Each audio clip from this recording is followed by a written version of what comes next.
Hello, everyone. Welcome back to StarSound Speaks, and welcome to Eclipse Season. This is Ariana Samsara, your host, StarSound Astrology, and I'm so blessed. We are all so blessed to have Andrea Michelle with us, visionary. I call her visionary astrologer.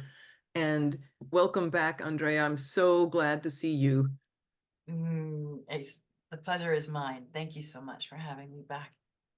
You know, I have to say that my eyes are teary right now because this eclipse is angular for me, these eclipses, Libra and Aries, and so I'm really feeling them big time. And I feel very raw and vulnerable. My normal way of like having all my notes, I didn't do that, and I'm just allowing myself to let go of that. The eclipse, I already feel it, and I know that's very normal to feel things coming, sometimes months before it gets there. I just want everyone to know that if you're feeling like me, it's okay. And giving ourselves permission, especially in eclipse season, it's the biggest astrological event of the year. It's when the lights go out, and there are things that the divine has always wants to show us. And in the yakety yak of daily life and the noise, we can't always hear that, even though we may want to. So my invitation to everyone is to always remember to keep looking at eclipses as a time of great revelations that can only really occur in that when the lights go off. And so to see it not as something scary because our normal life is disrupted with sun and moon getting eclipsed, it's a divine disruption. And we have to remember that when we get into fear. I just love you so much, Andrea, because there's no other astrologer I know. Here's my tissue. That, you just talk so deeply about meeting love, meeting fear with love and being okay with that unknown. And so with that said, welcome back. We are so grateful you're here. Hmm.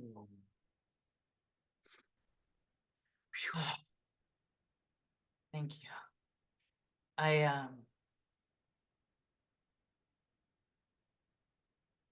I do my best to speak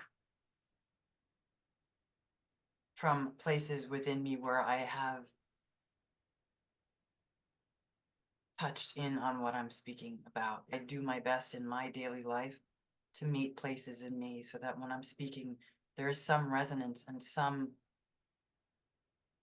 echo for others of something pre-digested, something where it's not just, something coming through and I'm just saying something that I have no relationship with. My practice is to lean in and have relationship with even the most scary places in me so that I can speak from a place of not authority, but a place of some having met.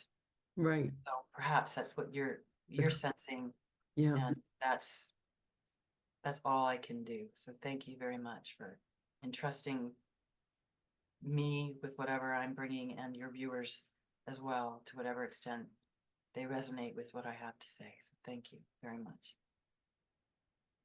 These eclipses that have been happening in Libra and Aries, this is a lunar eclipse coming up March 25th. So that's a south node lunar eclipse in Libra. So much of these have to do with authenticity. Maybe that's where we can start. As we can see here, exalted sun, 5 degrees of Aries, and a full moon lunar eclipse. Lunar eclipses are like full moons on steroids. The messages are going to be very, very loud for us in a lunar eclipse. I was saying to Andrea earlier, I love the fact that the Super Galactic Center is at 5 degrees. So this lunar eclipse is going to be conjuncting that. This is different from the galactic center, which is 26 degrees Sag and some minutes. The Super Galactic Center, our United States, oh, just get the new and improved super version. Super. It's like this huge engulfing black hole. It's really interesting that this is occurring because we're talking about authenticity and desire. And so this is not your typical lunar eclipse. Why might this whole concept of desire, how is it that desire becomes true desire? Maybe you could speak to that. Yeah, as you and I were speaking of, If I had to put a theme to this lunar eclipse, it would be the desire, finding the desire before all other desires. Because the word desire, as we spoke of, is from the Latin desidere, which means from the stars. So that's why sidereal astrology is star-based astrology, right? So the super galactics, so when I say the desire beyond the desire, it's tapping into the soul's desire, which may or may not have anything to do with what we believe we want or desire from life. So it's getting underneath my want for a perfect partner, or to have, you know, 1 million viewers on my Instagram account, or whatever it is, like, or I need to become the best, blah, blah, blah, blah, blah. Some of these things may or may not be a direct result of the deeper soul's desire, but they may not. So the soul's desire is more ineffable. It's less tangible. It's more of a, like a field in which we saturate ourselves. And our actions arise from that field. So in order to get to that, from the human perspective, we are going to, if we're really meeting it from an honest place, if we're really coming from an honest place, we're going to have to meet the places where we are not in accordance with our true desire. That's just the way it works. We tend to forget, or we have short-term memory around that. The human, I would say, earth plane existence is a series of, you could say, initiations that show us how we've forgotten, the forgetfulness that we come into, the, you know, the veil that we come into, right? Yeah. And so by definition, before we can meet the truth, we have to come up with all the false truths that we have believed in, that we have become accustomed to identifying as. And that when we meet those heartfully, when we meet those awake, meaning not looking away, that's the doorway into the greater truth. That truth has two faces, and that the deception, which is equally part of truth, has to be faced and gone through in order to meet the truth. That's just the way it is. And we tend to forget, and we want to skip over the hard parts, right? Right. The hard parts are hard because of how it shows us how much we're actually saying no to the truth. That's the paradox, okay? So the desire that this Super Galactic Center, and we talked about the Philip Sedgwick article, which is a great article, which I think you can put in the liner notes for people, Yes. is like this hunger to be met, this hunger to get something that one feels that one doesn't have. So a good way, if we allow ourselves the breadth or the bandwidth to do this, is around this time to feel what I tell myself I can never have, but to not believe any of it, to just stay with what's going to be uncomfortable around where I feel the deficiency, the lack, where the stories live around where I can never have what I want. Being honest with our capacity to lean into the feelings of it without believing it is saying I am actually participating in my own and meeting my own edges, in meeting my own edges of what? Of where I have held myself in a cage of deception around that I can never get what I actually tell myself I want. That's where we meet. Well, maybe what I tell myself I want is just a false metric until I'm available for the deeper desidere, the desire of my birth chart, the soul's desire. And Pluto is in a sextile to the north node and a trine to the south node. And Pluto in the evolutionary model of astrology is the soul's desire. Now that's generally in a natal chart, but you could say the general desire for human evolution right now at 1 Aquarius, we're just at the beginning. We don't really know what that is yet collectively, nor should we. but at least the admittance that I'm not quite sure that I know what the true desire is in this circumstance of how I'm meant to be for the collective. That is one place that we can start. Mm. Admitting I don't know. That's honest. And And I honest. Yeah. I was going to say too, the domicile ruler, you know, this is a Libra eclipse, so Venus being the ruler, here she is, and it's in a quincunx, so she's in aversion to this to the sun. But right here, she's in Pisces. Venus is exalted in Pisces, so there's this great opportunity to, like you were saying, looking beyond where what beliefs I have and the things, you know, I think of Venus too is like very shallow. Get the shadow side of Venus is, you know, and this is certainly going to help us with Venus in Pisces. We can be looking at where we have deluded ourselves with these shallow desires, or vain, even you could say. Not vain, I'm not trying to judge or saying vanity is, you know, oh my Yeah. God, but it's like, hey, it's real. It's like, you know, there is this whole thing about looking good is so big in our culture. Like we rank people in our mind according to, oh, well, you've got 1 million Instagram followers, or you must be somebody important. And somebody who doesn't have that is like, oh, they're not important. Or, you know, to judge by shallow factors, you know, these are some of the things that, you know, we could be coming into at play here in this lunar eclipse. The things that we have believed that are false. Mm-hmm. Mm-hmm. And can I ask you, Ariana, to show the screen, the sky shot that I sent you, the second one that has Venus, Venus Saturn? and Mars. Yes, here it is. Thank you. So a few days before this eclipse, Venus, which if you can highlight where Venus is there, she's not listed there. She and Saturn formed what's called an occultation right there in the waters of the water bearer. The water bearer is feeding the waters of the fish, the hungry fish, the solitary one. Okay. So this And is you could just give people, in case they're not familiar with that term, occultation, can you just okay. An occultation means, well, and you can show the first slide if you want. That's where where two planets are conjunct, not just by longitude on the chart wheel, but by latitude as well. So Venus and Saturn were almost on top of each other just a few days before. So occultations are always stronger than just a conjunction by latitude. I mean, sorry, a conjunction by longitude.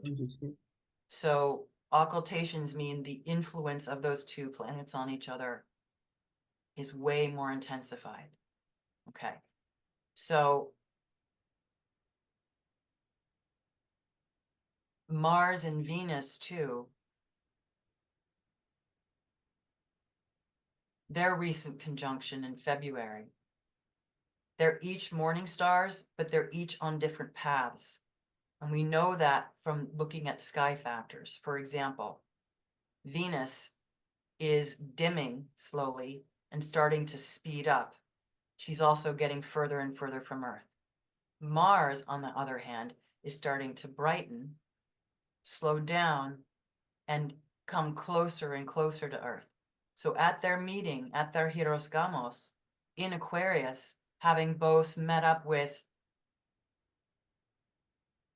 Pluto and opposite the sun, opposite the moon, to me, that's how do we stand neck and neck with things that seem to have opposing values and objectives and have each be valid. So how do we stay with the discrepancy of polarity to allow the reconciliation to happen on its own naturally, rather than trying to force a false harmony or force a false equality when that's not the objective. The objective is to highlight distinctions, not so we can stay in this hierarchical better, worse, but that it's true that we are not all equal in terms of our where we are at in our development, nor should we be, nor should we falsely try to manufacture equality. that disempowers us from finding our own path forward. So in essence, this eclipse with Venus, with Saturn in between Venus and Mars, for me, Saturn is the binding force for culture. How can we make culture building our unifying focus of what is seemingly separate, Mars and Venus? Which is not making ourselves artificially equal, but allowing differences in how we apply ourselves to get there. Some of us are going to have a more feminine path to get there. Some of us a more masculine path. This is regardless of gender. We have to listen to our own wiring, our own uniqueness. But again, Saturn is the binding force. Saturn is the culture maker. So we expect, and I'm speaking here now from a general viewpoint, we expect support from the gods, planets. But what do we do to sacrifice to make ourselves accessible to their wisdom? Are we still expecting it to come from something, someone, or somewhere outside other than from within? And now I want to highlight, if you want to bring up the chart, that Ceres, or Demeter Thesmophoros is one of her epithets, which means the lawbringer. She's squaring the nodes here. She's at 14 degrees of Capricorn. Here she is. There she is. Okay, perfect. So she's squaring the nodal axis here. And as Ceres, or Demeter Thesmophoros, the lawbringer, squaring the node, she, as a reminder, she's the goddess that became human for a time. None of the other Olympian gods or goddesses became human for a time. In the myth, when she's searching for her daughter Persephone, she became Doso, the wet nurse for Metanera and her husband. That's a whole other thing. But she had to sacrifice her naivete to regain her innocence. Innocence can never be tarnished. We never lose our innocence, but it can be, there can be a veneer or a varnish or a dust that settles on our innocence but we can be naive, which is ignorant. Naivete is not the same thing as ignorance. Naivete is just, I simply don't have access to something quite yet. But innocence is purity. Innocence is seeing things clearly. We can only really see things clearly through the eyes of innocence, the eyes of a child, okay? Which is not childish, it's childlike.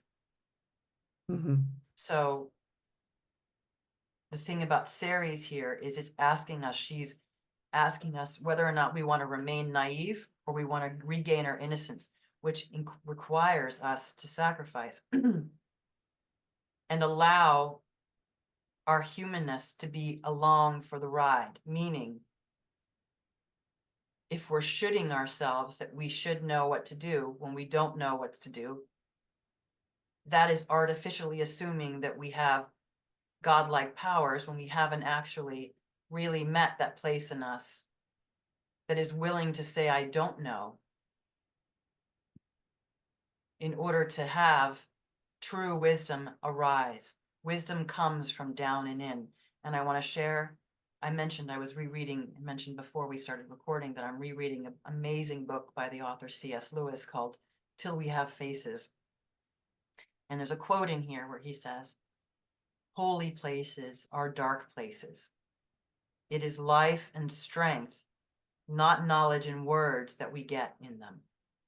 Holy wisdom is not clear and thin like water, but thick and dark like blood. So what are we willing to sacrifice with assuming that we should know? There's a hubris in assuming that we should have the answers already.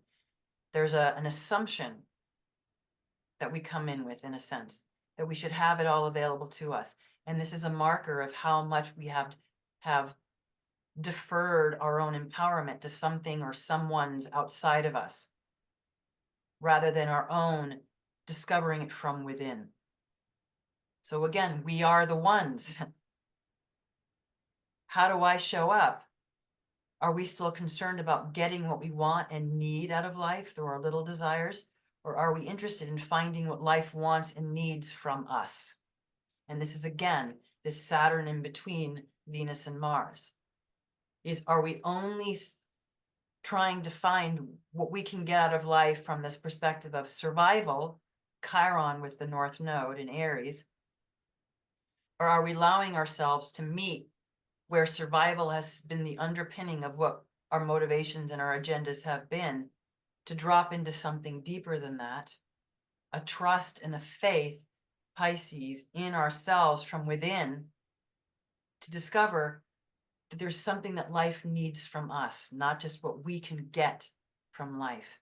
And when we start to orient more fully from, I get a deeper sense of who I am from what the needs are of life from me that I don't know yet, but I'm allowing myself to stew in the I don't know, so that more of my true soul's desire can emerge. And this is going to take time.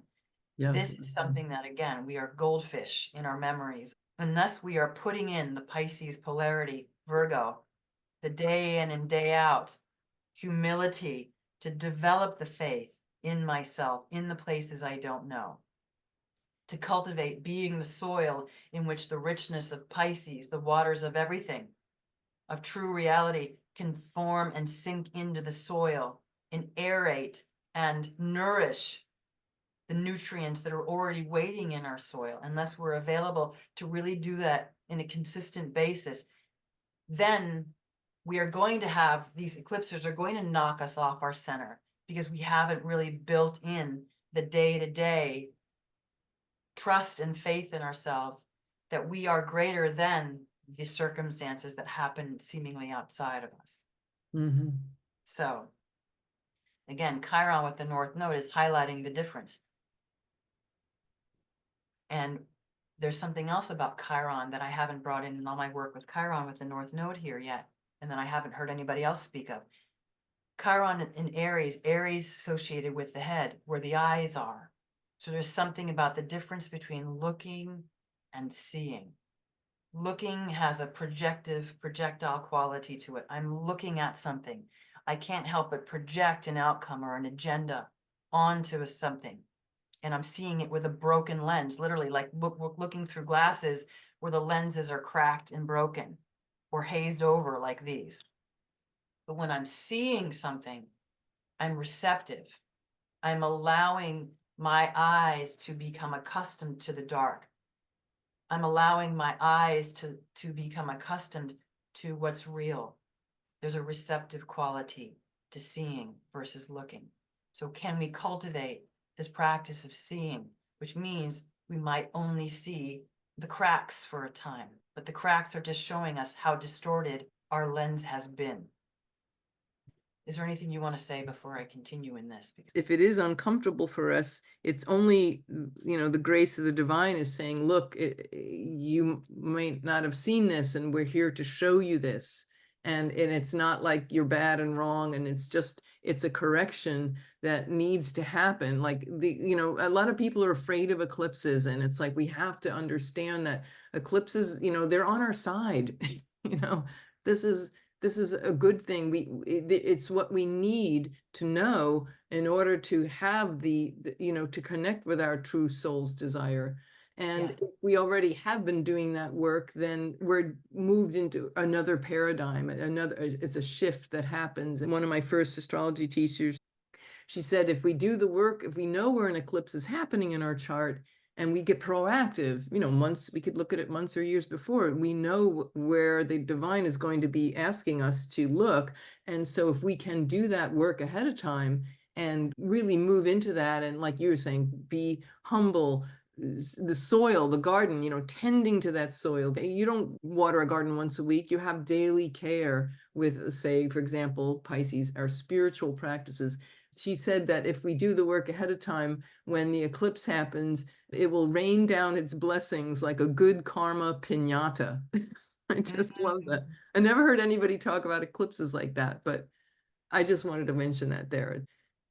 We could feel lost, and that it's okay to feel lost. If we haven't done the work, the universe will show us this, but not in any harsh retribution. It's just simply saying, look, it's a process. It definitely takes It's not going to happen overnight. On the very least, it'll take a few weeks after eclipse season, because then we get the solar 2 weeks later. So there's a lot of tumult, and it's not about coming to any definitive conclusion, but just to be in the discomfort. And what you say about, I love that, not having any definitive conclusion, because that's what an eclipse, a lunar eclipse is. It's like, as we were talking about, eclipses are like resets. They're taking us out of linear time. And so, we expected at a full moon to be able to see, okay, something is coming to a head here, and then we have the rest of the cycle to close it out. But with an eclipse, the moon is eclipsed. So it's like literally showing us there is never any ending. In other words, we get uncomfortable because there's no finite like point of ending, which we like to know, we feel comforted in. And that's why eclipses can make us feel, it's like, no, it's like a blip. And it's like, it's a wave rather than the particle. There's nothing. And so that can be scary for those of us that are, most of us, who, it's important that we have guideposts and signposts. But when we make the guideposts and signposts permanent, or we identify and want to cling to those, that's where the problem comes. We use them as metrics or markers, but when we understand that there's time to let go of them, that's where that's where the spiritual evolution brings us into. There's no ending. There's no one place to be. In our culture, that can be a really scary notion, but we have to have that where the lights go out, because otherwise we wouldn't be able, there's no perspective if the lights don't go out. That's part of the cycle. The lights are on, and sometimes the lights blip and they go off, but they come back on again. But to just see it as part of this larger cycle of life, that it's all perfect and it's working on our behalf. It's not, the universe is not out to get us.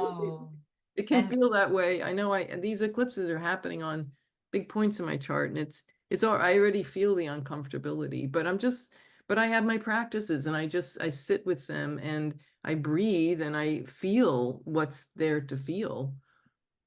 Yeah. And then, like you said, and it's like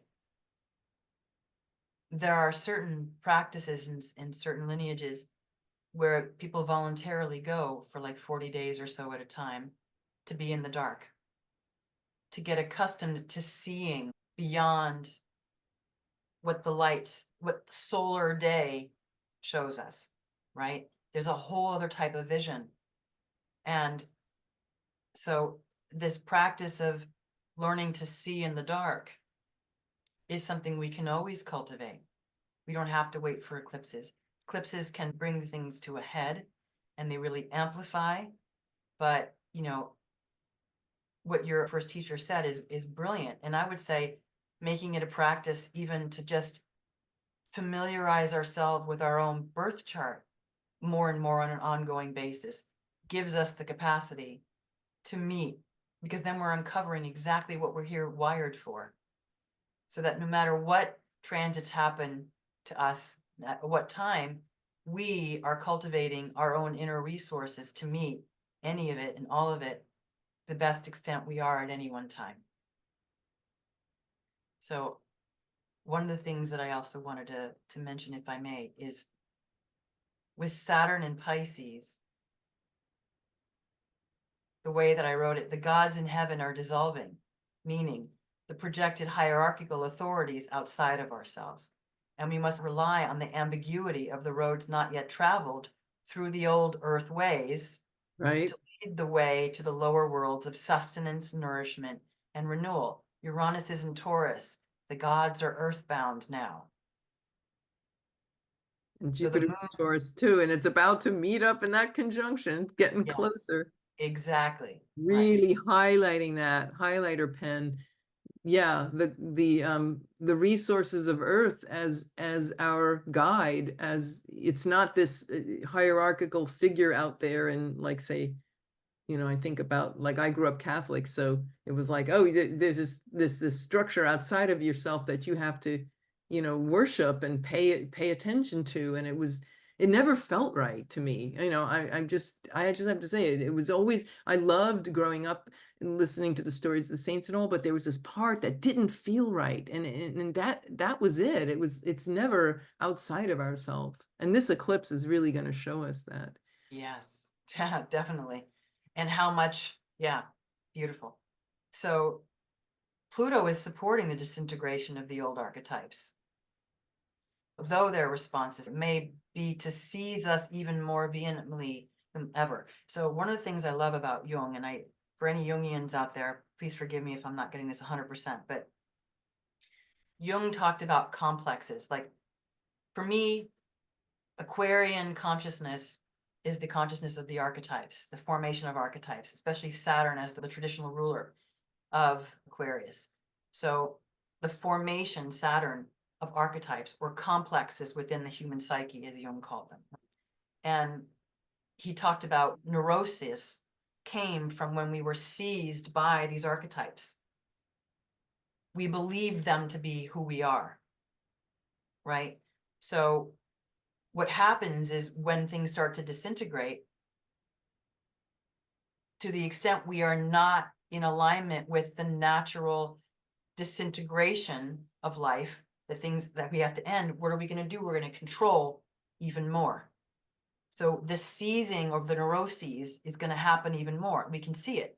Like people are like tribal camps of like this person or this group, that group, this self-interest group, this self-interest group, seemingly like these whole pods of groups of different self-interests banding together, accentuating like lonely societies in a sense, like how isolated we are, isolated as groups in a sense. And to me, this is like seeing a rise in these neuroses are where we are clinging on to old complexes or ways of knowing ourselves.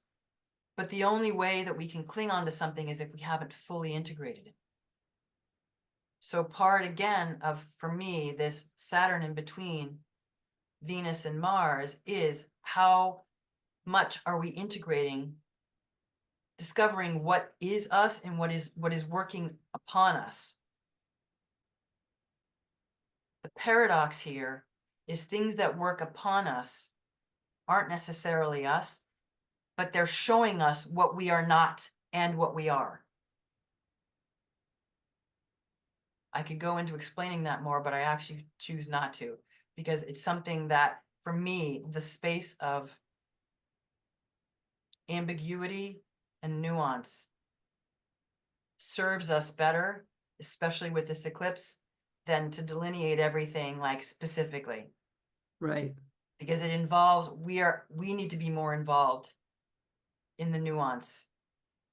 It's not just Andrea or Iriana saying, this is what's going to happen and expect this. There's no opportunity for self-empowerment for anybody in that way. And even being like, what the heck does she mean? This is not letting myself off the hook for not making sense. Trust me. But to sit in the nuance and the ambiguity is giving ourselves, is strengthening our muscle of having faith in that not knowing something doesn't mean I'm deficient.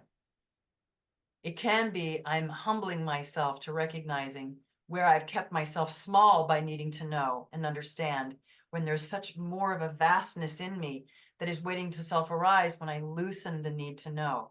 And that the need to know and the belief systems that are in place are exactly the things that are preventing my deeper wisdom from being discovered, from pulling up from the depths. Yeah.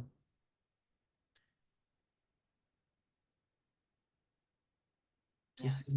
Yeah. Yay. And then there's 2 weeks later, the total solar. During eclipse season, I find that I'll get moments of illumination and I'm like, oh, this is what it is. Oh, great. Okay, I'm finished. I swear I do this with every eclipse. The ego is like, oh, good, you got it. Now you can Of wash course. your hands and move on to normalcy. Yes, yes, No. yes. It's Yes. like, to me, it's like the people who take those raft rides through the Grand Canyon, they say like 80%, I've never done it, but they said like 80% of it is just still water. And there's only certain moments, thank goodness, that it's the class 6 rapids, So there's rapids and then there's stillness. There's rapids and still. So just because you've gone through, get one illumination in the eclipse season, there's always more, and it's a real ego trip to.